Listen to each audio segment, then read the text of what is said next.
অন্তর্ভুক্তিমূলক নির্বাচন আয়োজনে প্রধান উপদেষ্টা যথাসাধ্য চেষ্টা করছেন বলে জানিয়েছেন সেনাবাহিনী প্রধান জেনারেল ওয়াকারুজ্জামান। সেনাবাহিনী তার পাশে আছে বলেও আশ্বস্ত করেন তিনি।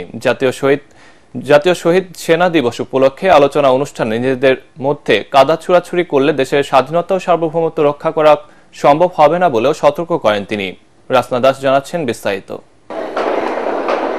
তৎকালীন বিডিআর বিদ্রোহে নিহত শহীদদের স্বীকৃতি জানাতে 25 ফেব্রুয়ারিকে জাতীয় শহীদ সেনা দিবস হিসেবে ঘোষণা করেছে সরকার। 2009 সালের এই দিনে রাজধানীর পিলখানায় বিডিআর বিদ্রোহের নামে 57 জন সেনা কর্মকর্তা ও 17 জন বেসামরিক নাগরিককে নৃশংসভাবে হত্যা করা হয়। দিবসটিকে কেন্দ্র করে রাওয়া ক্লাবের হেলমেট হলে আয়োজিত আলোচনা ও দোয়া অনুষ্ঠানে শহীদ পরিবারের সদস্যরা অশ্রুসিক্ত চোখে দাবি জানান সুষ্ঠু ও নিরপেক্ষ বিচারের। এখন আমাদের একটাই দাবি, বিচার। আমার জীবদ্দশায় আমি বিচার দেখে যেতে চাই।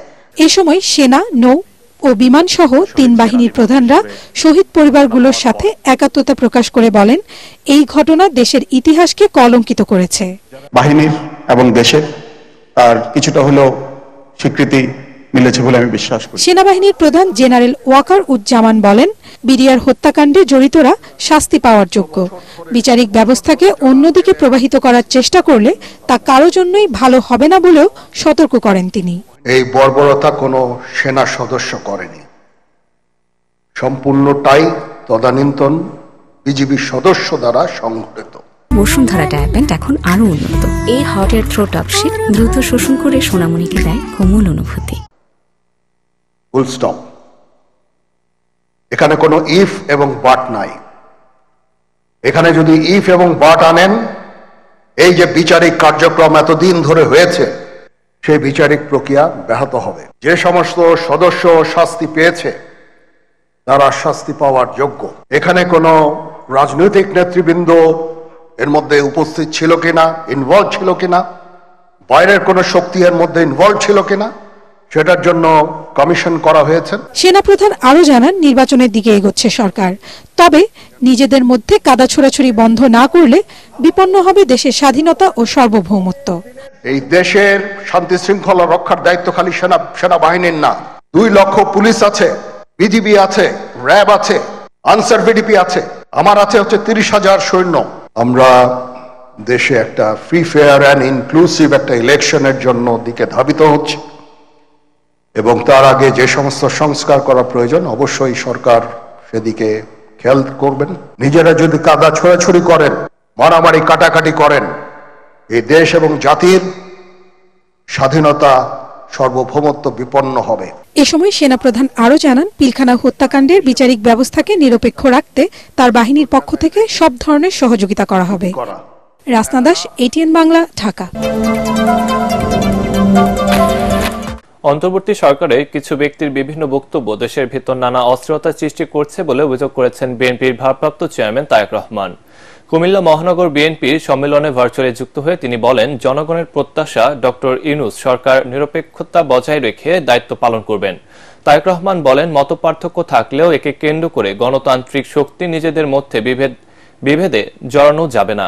কুমিল্লা প্রতিনিধি খায়রুল আহসান মানিককে সাথে নিয়ে রিপোর্ট করছেন মইনুল আহসান। সারা দেশে দল পুনর্গঠনের অংশ হিসেবে কুমিল্লা মহানগর বিএনপির এই সম্মেলন। এতে টাউন হল ময়দান সহ শহর জুড়ে ছড়িয়ে পড়ে উৎসব আমেজ। লন্ডন থেকে ভার্চুয়ালি অংশ নিয়ে বিএনপির ভারপ্রাপ্ত চেয়ারম্যান তারেক রহমান স্বাধীনতার পর বাবা জিয়াউর রহমানের চাকরির সুবাদে কুমিল্লায় কাটানো শৈশবের স্মৃতিচারণ করেন। দলের নেতাকর্মীদের জাতীয় নির্বাচন সহ আগামী দিনের চ্যালেঞ্জ মোকাবিলায় প্রস্তুতি নেয়ার আহ্বান জানান তিনি। কিছু সংখ্যক লোক, কিছু সংখ্যক ব্যক্তি বা কিছু সংখ্যক সংগঠন হঠাৎ করে বলছে, কথায় কথায় বলে ওঠে যে বিএনপি শুধু নির্বাচন চায়। বাংলাদেশে এই মুহূর্তে নির্বাচন যদি বিলম্বিত হয় তাহলে কারা সুবিধাপ্রাপ্ত হবে, কাদের স্বার্থ উদ্ধার হবে? শুধু বাংলাদেশের মানুষের ভোটের অধিকার প্রতিষ্ঠিত করলেই হবে না, একই সাথে আমাদেরকে নিশ্চিত করতে হবে সেই ভোট যাতে মানুষ নিশ্চিন্তে দিতে পারে। অন্তর্বর্তী সরকারের অনেকের বক্তব্য দেশে বিশৃঙ্খলা এবং অস্থিতিশীলতাকে উস্কে দিচ্ছে বলে অভিযোগ করেন বিএনপির ভারপ্রাপ্ত চেয়ারম্যান। গত কিছুদিন ধরে আমরা অত্যন্ত দুঃখের সাথে আমরা লক্ষ্য করছি সরকারের ভেতরে বিভিন্ন ব্যক্তি বিভিন্ন রকম কথা বলছেন জনগণের অধিকার ফিরিয়ে দেবার ক্ষেত্রে। এর ফলে দেশের বিভিন্ন স্থানে বিভিন্ন রকমের অস্থিরতা তৈরি হচ্ছে। বাংলাদেশে আমরা অস্থিরতা দেখতে চাই না। যত সুন্দরভাবে এই সরকার একটি নিরপেক্ষ নির্বাচন অনুষ্ঠিত করতে পারবে, আগামী দিনে গণতান্ত্রিক যাত্রা তত স্মুথ হবে এই দেশের জন্য।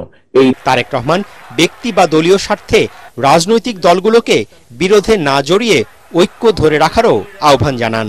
আমরা মতপার্থক্য থাকলে আমরা বসবো, আমরা আলোচনা করব, আমরা সিদ্ধান্ত গ্রহণ করব যা দেশের স্বার্থে হবে। মতপার্থক্য যদি বিভেদের মধ্যে বা বিভেদ সৃষ্টি করে, আমাদের নিজেদের মধ্যে সবচাইতে বেশি ক্ষতিগ্রস্ত হবে দেশ, ক্ষতিগ্রস্ত হবে দেশের মানুষ। বিএনপির সিনিয়র নেতারা দলীয় শৃঙ্খলা ভঙ্গ ও জন আকাঙ্ক্ষার বাইরে কাজ করলে কাউকে ছাড় দেয়া হবে না বলে আবারও নেতাকর্মীদের সতর্ক করেন। সংসদে ছিলাম, সেই সংসদ। মইনুল আহসান, এটিএন বাংলা। প্রধান উপদেষ্টা ডক্টর মোহাম্মদ ইউনূসকে নিরপেক্ষতা বজায় রেখে শক্ত হাতে সরকার পরিচালনার আহ্বান জানিয়েছেন বিএনপি মহাসচিব মির্জা ফখরুল ইসলাম আলমগীর। 25 ফেব্রুয়ারি জাতীয় শহীদ সেনা দিবস উপলক্ষে রাজধানীর ইঞ্জিনিয়ার্স ইনস্টিটিউট মিলনায়তনে বিএনপির আয়োজিত আলোচনা সভায় দেশে স্থিতিশীলতা ফিরিয়ে আনতে ন্যূনতম সংস্কার শেষে দ্রুত জাতীয় নির্বাচন দেওয়ার আহ্বান জানান তিনি। দেশের স্বার্থে কাদা ছোড়াছুড়ি ও অহেতুক বিতর্ক বন্ধ করে সবাইকে ঐক্যবদ্ধ থাকার আহ্বান জানান বিএনপি মহাসচিব। তার অভিযোগ, কিছু মানুষ নানা ইস্যুকে ব্যবহার করে আবারও সবাইকে রাজপথে নামিয়ে বিশৃঙ্খলা অস্থিরতা সৃষ্টির চেষ্টা করছে। বিএনপি স্থায়ী কমিটির সদস্য অবসরপ্রাপ্ত মেজর হাফিজ উদ্দিন আহমেদ বলেন, পিলখানা হত্যাকাণ্ডের জন্য শেখ হাসিনা ও তৎকালীন সেনাপ্রধান মইনুর আহমেদ দায়ী। শেখ হাসিনা সারাদিন বসে বসে কোনো সিদ্ধান্ত দিতে পারেননি। সেনাবাহিনী প্রধানকে ডেকে তার পাশের রুমে বসিয়ে রেখেছেন।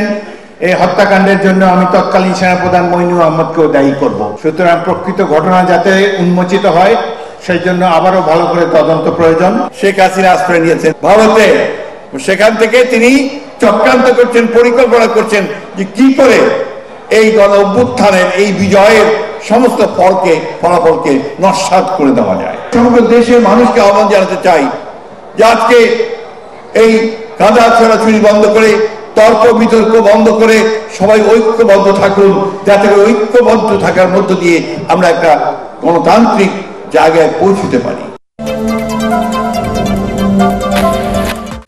চাঁদাবাজদের বিরুদ্ধে কথা বললেই একদল মনে করেন তাদের উদ্দেশ্যে বলা হচ্ছে, এমন মন্তব্য করে জামায়াতে ইসলামী নায়েবে আমির ডক্টর সৈয়দ আব্দুল্লাহ মোহাম্মদ তাহের বলেছেন, বাংলাদেশের মানুষকে মুক্তি পেতে হলে অপরাজনীতি ছাড়তে হবে। বিকেলে জাতীয় প্রেস ক্লাবে সেনা শহীদ দিবস উপলক্ষে দলের ঢাকা মহানগর দক্ষিণ শাখা আয়োজিত আলোচনা সভায় তিনি এসব কথা বলেন। বিডিআর হত্যাকাণ্ডের ঘটনা নিছক কোনো দুর্ঘটনা নয় উল্লেখ করে জামায়াতের এই নেতা বলেন, এটি ছিল পরিকল্পিত ষড়যন্ত্র, এতে সরাসরি জড়িত ভারত।